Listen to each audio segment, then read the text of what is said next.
Hey everyone, Dr. Richard Ben here, and I need you to stay with me for the next few minutes because I'm about to tell you about something that could literally change how you approach your health and your daily life. You might think you know the biggest health threats out there. You probably worry about getting the flu, or maybe you've heard about COVID-19. And sure, those things matter. But there's something else out there that most people have absolutely no idea about. Something that's been quietly killing people for decades. Something that you could potentially come into contact with without even realizing it. And what makes it really terrifying is that by the time you even realize you have it, it might be too late. I'm talking about hantavirus, and today we're going to break down exactly what it is, how it spreads, and more importantly, how you can protect yourself and your family from this silent threat that's been lurking in the shadows of public health awareness. Now, I know that sounds dramatic, and I get why you might be thinking, okay, Dr. Ben, is this really as serious as you're making it sound? The answer is yes, absolutely, and I'm going to prove it to you with facts, with science, and with real-world examples of what happens when people come into contact with this virus. But before we dive into all that heavy stuff, I want you to understand something. This isn't meant to scare you into submission or make you paranoid about leaving your house. This is about education. This is about understanding a real health threat so that you can take practical, sensible precautions that will keep you and the people you love safe. Because knowledge is power, and when it comes to your health, understanding the risks is literally the first step to preventing them. So let's start at the very beginning. What exactly is hantavirus? Well, hantavirus is a potentially deadly virus that's carried primarily by rodents. Now, we're not talking about your pet hamster or your neighbor's cute little guinea pig. We're talking about wild rodents, particularly deer mice, but also white-footed mice, rice rats, and cotton rats, depending on where you live in the world. These rodents are the natural reservoirs for the virus, which means they carry it and shed it in their urine, their feces, and their saliva. But here's the really important thing. The rodents don't actually get sick from the virus. They just carry it. They're like walking biological time bombs, and they have no idea that they're spreading this potentially deadly infection around. The virus itself was first identified back in 1976, but it wasn't until much later, in 1993, that the world really started paying attention to it. That's when there was an outbreak in the Four Corners region of the United States, which is where Arizona, New Mexico, Colorado, and Utah all meet. This outbreak killed several people, and it really put hantavirus on the public health radar. Since then, we've learned a lot more about the virus, how it spreads, and what we can do to prevent it. And let me tell you, the more we've learned, the more important it's become to get the word out about this. Now, let's talk about the different types of hantavirus, because it's not just one virus. There are actually several different strains around the world, and they have different effects depending on which strain we're talking about. In North America, the most common form is called hantavirus pulmonary syndrome, or HPS, and it primarily affects the lungs. It's the most severe form of the disease, and it's what we really need to be concerned about on this side of the world. In Europe and Asia, there's a different strain called hemorrhagic fever with renal syndrome, or HFRS, and that primarily affects the kidneys. But in North America, it's HPS that we're dealing with, and the mortality rate is somewhere between 30 and 40% of people who actually develop the full disease. That means if you contract it, you have roughly a 1 in 3 chance of dying from it. That's not good odds, my friends. So how exactly does hantavirus spread?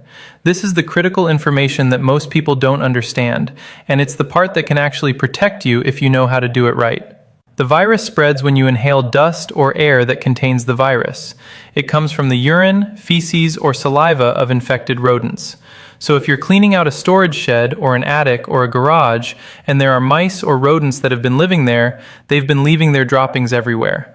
And when you start moving things around or you're sweeping up, you're creating dust. That dust can contain viral particles.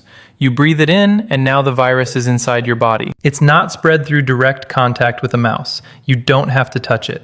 It's airborne particles that carry the virus. Now, there's also the possibility of direct contact being an issue, but that's not the primary method of transmission. If a mouse bites you or scratches you and the virus gets into the wound, that's theoretically a way it could spread. But again, the main method is inhalation. And that's actually why the mortality rate is so high. By the time you realize you're sick, the virus is already deep in your lungs, and it's already doing damage. You can't just take an antibiotic and make it go away because it's a viral infection, not a bacterial one. Your body has to fight it off, and many people's immune systems just aren't strong enough to do that. Let me paint you a picture of what actually happens when someone gets infected with hantavirus. The initial symptoms look like the flu. You're tired, you've got fever, you've got body aches, you might have some headaches. This is usually 1 to 8 weeks after exposure. Most people would think they just have the flu, right? They might stay home, they might take some over-the-counter medication, and they might wait it out. But that's where the danger lies, because as the virus progresses, things get much worse, much faster. You start developing a cough, you might have shortness of breath, your breathing becomes labored, and this is where it becomes a medical emergency. By this point, the virus has started to damage your lungs. It causes them to fill with fluid, a condition called pulmonary edema. Your lungs can't exchange oxygen properly anymore, and you're essentially drowning from the inside out. It's a horrifying way to die, and it happens to about a third of the people who contract the virus. The reason the mortality rate is so high is because there's no cure. There's no vaccine for hantavirus. Once you're infected, your doctors can only provide supportive care. They can put you on a ventilator if your lungs fail. They can try to manage your symptoms and keep you comfortable while your body fights the infection. But they can't kill the virus. They can't eliminate it from your system. Your body has to do that on its own. And for people with weaker immune systems, people who are already sick, elderly people, or people who don't seek medical attention early enough, their bodies just can't handle it. Now let's talk about where you're likely to encounter this virus, because it's not something that's evenly distributed around North America. Hantavirus cases are reported throughout the United States, but they're more common in the western and southwestern states. New Mexico, Arizona, California, Colorado, Utah, Nevada, Idaho, Oregon, and Washington have had confirmed cases. But honestly, it could be anywhere that there are deer mice and other susceptible rodents. The virus has also been found in Canada and Central and South America. So depending on where you live, your risk level might be different, but it's still a risk that you need to be aware of. The specific locations where you're most likely to come into contact with infected rodents are places where they like to live. Rodents like dark, enclosed spaces. They like places where there's food available.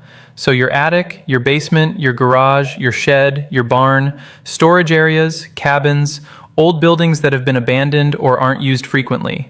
These are all places where rodents thrive, and if rodents are living there, there's a good chance that some of them are carrying hantavirus.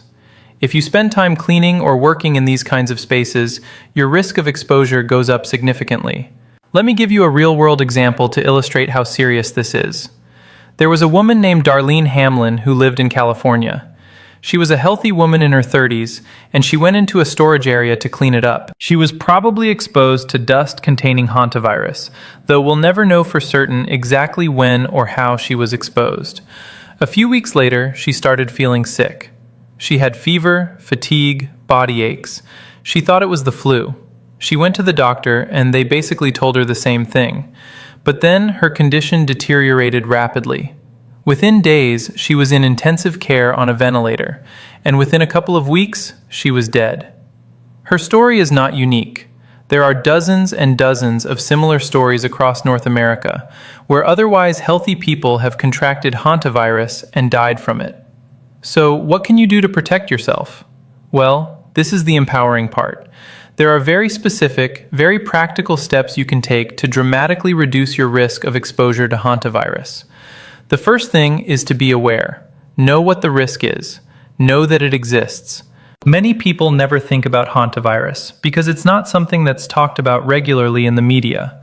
But you're thinking about it now, which means you're already ahead of the game. The second thing is to seal up your living spaces. Rodents are incredibly small. A mouse can squeeze through a hole the size of a dime.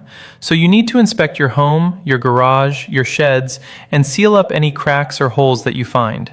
Use steel wool, caulk, or steel mesh to block off entry points. This is the best defense because a rodent that can't get into your space is a rodent that can't contaminate your space. The third step is to eliminate food sources that attract rodents. Keep your food sealed in airtight containers. Don't leave pet food sitting out. Store your garbage in rodent-proof containers. Clean up crumbs and spills immediately. If you're removing an attractive food source, you're removing a reason for rodents to come into your area in the first place. The fourth step is to never, and I mean never, sweep or vacuum up rodent droppings. This is crucial because when you do that, you're creating dust that can contain viral particles. If you find rodent droppings, put on a respirator or an N95 mask. Wet the area down with a bleach solution or some kind of disinfectant spray to kill the virus and to prevent dust from becoming airborne. Let it sit for a few minutes and then clean it up carefully. Dispose of the droppings and any contaminated materials in a sealed bag. This is how you prevent exposure. The fifth step is to be careful when you're dealing with rodent traps or if you're seeing dead rodents. If you've got to dispose of a dead mouse or rat, again, wear gloves and a mask. Don't touch it with your bare hands. Place it in a sealed bag and dispose of it carefully. Many local health departments have specific recommendations for this, and you can check with them if you need to. The sixth step is to ventilate. If you're going to be in a space where rodent droppings might be present, make sure there's good air circulation. Open windows if you can. Use fans to circulate air. This helps prevent any viral particles from building up in the space. The seventh step is testing and monitoring. If you live in an area where hantavirus is known to be present and you've had potential exposure, you should be aware of the symptoms and see a doctor as soon as you start experiencing them. Early detection and hospitalization can sometimes make a difference in outcomes. Now, the symptoms might be mild at first, but if you develop fever, fatigue, muscle aches, and especially if you develop respiratory symptoms like cough and shortness of breath, you need to get to a hospital and tell them that you might have been exposed to hantavirus. Don't wait. Don't assume it's just the flu. Tell them about your potential exposure because it changes how they'll treat you and how seriously they'll take your condition. Let me be really clear about something here. I'm not trying to cause a panic about hantavirus. Yes, it's serious. Yes, it's potentially deadly. But the risk of most people contracting it is actually quite low if you take precautions. The vast majority of people are not going to have a serious hantavirus exposure. You're not going to catch it from your neighbor. You're not going to catch it from touching a doorknob or shaking someone's hand. You're not going to catch it from sitting in a restaurant. The risk is really confined to people who are spending time in spaces where infected rodents are likely to be present. So if you live in an urban apartment and you're careful about not having rodents in your space, your risk is quite low. But if you have a cabin, or if you work in construction, or if you're dealing with old buildings that might have rodents, then your risk is higher and you need to be more careful. What's really important to understand is that hantavirus represents a category of diseases that we sometimes call emerging infectious diseases. These are diseases that have been around for a while, but for various reasons, they're becoming more of a concern. Maybe it's climate change. Maybe it's human encroachment into wild spaces where rodents live. Maybe it's just increased awareness and better testing. But the point is that there are a lot of zoonotic diseases, which are diseases that come from animals, that could potentially become a much bigger public health issue than they currently are. Hantavirus is one of them. Lyme disease is another. West Nile virus is another. And as we continue to interact with wild animals and their habitats, the risk of exposure to these kinds of diseases is only going to increase. This is why I'm so passionate about education on these topics. Not to scare you, but to empower you. When you understand a threat, you can take sensible precautions against it. You can protect yourself and your family. You can avoid becoming a statistic. And that's really what it's all about. Your health is your responsibility. You have the power to reduce your risk through knowledge and through action. You don't have to be a victim of a disease like hantavirus. You can be proactive. You can take steps to protect yourself. So let me summarize the key takeaways here. Hantavirus is a serious, potentially deadly viral infection that's transmitted primarily through inhalation of dust containing infected rodent urine, feces, or saliva. It primarily affects the lungs and has a mortality rate of around 30 to 40%. It's found in rodents throughout North America, with higher concentrations in western and southwestern states. There's no cure and no vaccine, so prevention is absolutely critical. You prevent exposure by sealing your living spaces, eliminating food sources for rodents, practicing safe cleaning methods when dealing with potential contamination, and being aware of the symptoms so you can seek medical attention early if needed. Most importantly, if you have any reason to believe you've been exposed to hantavirus, tell your doctor and tell them about your potential exposure so they can test you and monitor you appropriately. I want to emphasize one more time that hantavirus is not something you need to live in fear of. It's something you need to be aware of and respectful of. There's a big difference. You wouldn't live in fear of a car accident, but you'd still wear your seatbelt and drive carefully, right? It's the same with hantavirus. You understand the risk, you take reasonable precautions, you live your life, and you dramatically reduce your chances of ever having to deal with this virus. Thank you so much for watching. If you found this information valuable, please subscribe to the channel. Hit that notification bell so you get notified when I release new health and fitness content. Leave a comment below and let me know if you've ever dealt with rodents in your home or if you have questions about hantavirus. And most importantly, take care of yourself and your family. Your health is your wealth, and it's the most important investment you can make. I'm Dr. Richard Ben, and I'll see you in the next video.